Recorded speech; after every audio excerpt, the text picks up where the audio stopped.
ನಮಸ್ಕಾರ ಸ್ನೇಹಿತರೆ, ಎಲ್ಲರಿಗೂ ಸ್ವಾಗತ ನಮ್ಮ ವಿದ್ಯಾಸಿರಿ ನಾಡು ಶರತ್ ಚಾನಲ್ಗೆ. ಇವತ್ತು ನಾವು ಹೋಗ್ತಾ ಇದ್ದೀವಿ ಶ್ರೀ ಉಚ್ಚಂಗಿಯಮ್ಮನ ಸನ್ನಿಧಿಗೆ. ಬನ್ನಿ, ತಾಯಿಯ ದರ್ಶನ ಪಡೆದು ಇಲ್ಲಿಯ ವಿಶೇಷತೆಗಳನ್ನು ತಿಳಿಯೋಣ, ಹಾಗೆ ನೋಡೋಣ. ನೋಡಿ, ಇಲ್ಲಿ ನೋಡ್ಬೋದು, ಪಾದಗಟ್ಟೆಯ ಮುಂಭಾಗವಿರುವ ಗುಡಿಗೆ ನೀರು ತುಂಬುವಂಥ ಒಂದು ವಿಶೇಷವಾದ ಕಾರ್ಯಕ್ರಮ ನಡೀತಾ ಇದೆ. ಇದು ಪ್ರತಿ ವರ್ಷ ಯುಗಾದಿಯ ಸಮಯದಲ್ಲಿ ನಡೆಯುವಂಥ ಒಂದು ಕಾರ್ಯಕ್ರಮ. ಇದು ಸಂಜೆಯ ಸಮಯದಲ್ಲಿರುತ್ತೆ. ಇದು ಒಂದು 5 ಗಂಟೆ 6 ಗಂಟೆ ಸುಮಾರು ನಡೆಯುವಂಥ ಒಂದು ಓಕಳೆ ಗುಣಿ ಕಾರ್ಯಕ್ರಮ ಇದು. ಹಾಗೆ ಈ ತಾಯಿಯ ಪಾದಗಟ್ಟೆಯಲ್ಲಿರುವಂಥ ತಾಯಿ ಉಚ್ಚಂಗಿಯಮ್ಮನ ಉಪಸನ್ನಿಧಿ ದರ್ಶನ ಪಡೆಯೋಣ, ಇಲ್ಲಿಯ ವಿಶೇಷತೆಯನ್ನು ನೋಡೋಣ.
ನೋಡಿ, ಇಲ್ಲಿ ನೋಡ್ಬೋದು ನಾವು ಆ ಟ್ರ್ಯಾಕ್ಟರ್ಗಳ ಮುಖಾಂತರ ಹಾಗೂ ಬಂಡಿಗಳ ಮುಖಾಂತರ ನೀರನ್ನು ತಂದು ಯಾವ ಥರ ಹಾಕ್ತಾಯಿದ್ದಾರೆ, ಓಕಳೆಗಳನ್ನು ತುಂಬಿಸೋದಕ್ಕೆ ಎಲ್ಲದರ ಮುಖಾಂತರ ನೋಡಿ ತಂದು ಯಾವ ಥರ ಹಾಕ್ತಿದ್ದಾರೆ ನೋಡಿ ನೀರು.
ಈಗ ಬನ್ನಿ, ಈಗ ದೇವಸ್ಥಾನದ ಒಳಗಡೆ ಹೋಗೋಣ ಬರ್ರಿ. ಈಗ ಪಾದಗಟ್ಟೆಯಲ್ಲಿರುವಂಥ ದೇವಸ್ಥಾನ ಇದು. ಈಗ ಹೊಸದಾಗಿ ನವೀಕರಣವಾಗಿರುವಂಥ ದೇವಸ್ಥಾನ ಇದು. ನೋಡಿ, ಇಲ್ಲಿ ನೋಡ್ಬೋದು ಎಷ್ಟೊಂದು ಸುಂದರವಾಗಿ ದೇವಸ್ಥಾನವನ್ನು ಮಾಡಿದ್ದಾರೆ ಇಲ್ಲಿ.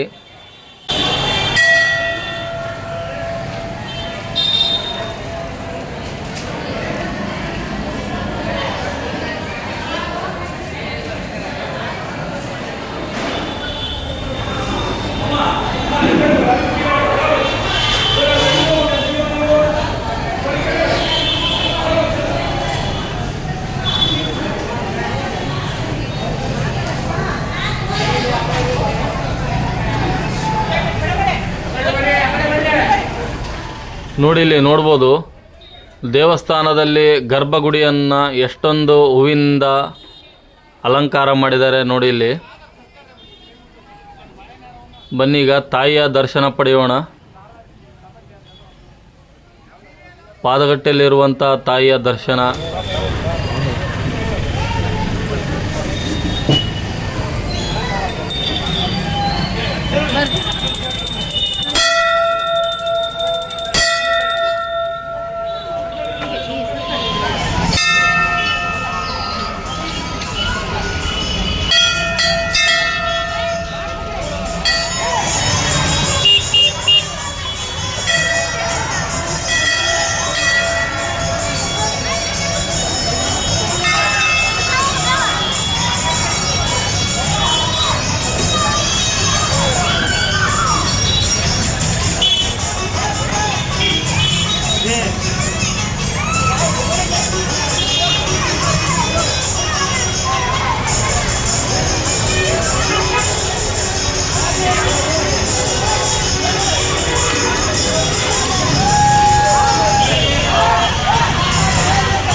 ಪಾದಗಟ್ಟೆಯ ಮುಂಭಾಗದಲ್ಲಿ ಯಾವುದೇ ದ್ವಿಚಕ್ರ ವಾಹನಗಳನ್ನು ನಿಲ್ಲಿಸಬಾರದು. ದಯವಿಟ್ಟು ಟ್ರಾಫಿಕ್ ಜಾಮ್ ಉಂಟಾಗುತ್ತದೆ. ಎಲ್ಲ ಭಕ್ತಾದಿಗಳು ಸಹಕರಿಸಬೇಕು. ಉಚ್ಚಂಗಮ್ಮನ ಸನ್ನಿಧಿಯಾದ ಉಪದೇವರಾದ ಪಾದಗಟ್ಟೆ ಹತ್ರ ಸಂಜೆ 5:30ರಿಂದ 6 ಗಂಟೆಗೆ ಓಕಳಿ ಉತ್ಸವ ಅಪಾರ ಭಕ್ತ ಮಂಡಳಿಯಿಂದ, ಗ್ರಾಮಸ್ಥರಿಂದ, ವಿಜೃಂಭಣೆಯಿಂದ ಧಾರ್ಮಿಕ ಕಾರ್ಯಕ್ರಮ ಜರುಗಲಿದೆ. ಈ ಕಾರ್ಯಕ್ರಮದಲ್ಲಿ ಎಲ್ಲ ಭಕ್ತಾದಿಗಳು ಈ ಕಾರ್ಯಕ್ರಮವನ್ನು ಯಶಸ್ವಿಗೊಳಿಸಿ ಶ್ರೀದೇವಿಯ ಕೃಪೆಗೆ ಪಾತ್ರರಾಗಬೇಕೆಂದು ನಮಗೆ ಕೇಳಿಕೊಳ್ಳುತ್ತೇವೆ. ಯಾವುದೇ ದ್ವಿಚಕ್ರ ವಾಹನಗಳನ್ನು ಯಾರು ನಿಲ್ಲಿಸಬಾರದು.